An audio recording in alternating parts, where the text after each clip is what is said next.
आदाब class second के बच्चों, उम्मीद है आप सब ठीक तरह से होंगे।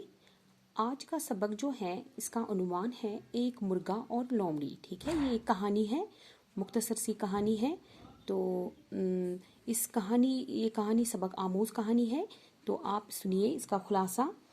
लोमड़ी एक बहुत चालाक होती है।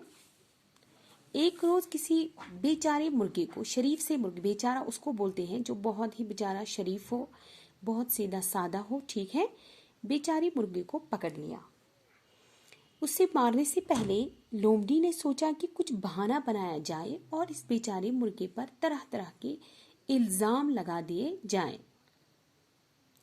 तो लोमड़ी ने सबसे पहला इल्जाम जो उस पर लगाया वो ये कि ए मुर्गे, सुबह होने नहीं पाती है कि तू शोर मचाता रहता है, कुकड़ू को लोगों की नींद खराब करता है। तुम्हारी वजह से सबकी नाक में दम है।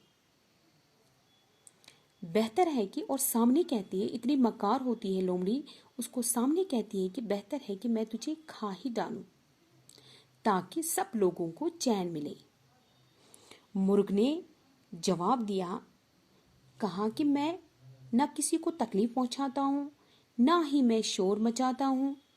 मेरी जो बांग है, मेरा जो कुकड़ूकू कहना है, ये सूरज निकलने का ऐलान है। ठीक है, जब सुबह होती है तो मैं सोने वालों को होशियार करता हूँ, जगाता हूँ कि लोगों उठो, अपना अपना काम करो। खुदा ने जो है रात आराम के लिए दी है और दिन जो है वो काम के लिए बनाया है।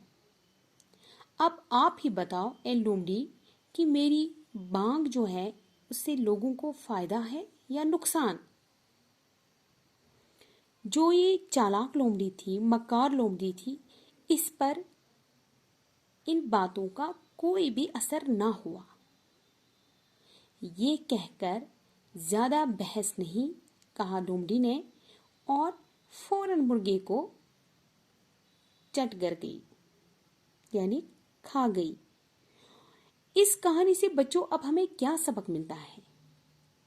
इस कहानी से हमें ये सबक मिलता है कि जब जालिम की नीयत खराब होती है, नीयत यानी इरादा खराब होता है, तो उसके सामने कोई भी दलील, कोई भी सबूत या कोई भी कोशिश काम नहीं आती है। इसलिए हमें जालिम से हमेशा होशियार रहना चाहिए, सोच समझकर उसके सामने अपने ख्यालात का इजहार कर लेना चाहिए। मुझे उम्मीद है आपको ये सबक अच्छे से समझ आया होगा। इसको आप अच्छी तरह से और बार बार पढ़िए ताकि आपको अच्छे से पढ़ना आए। शुक्रिया।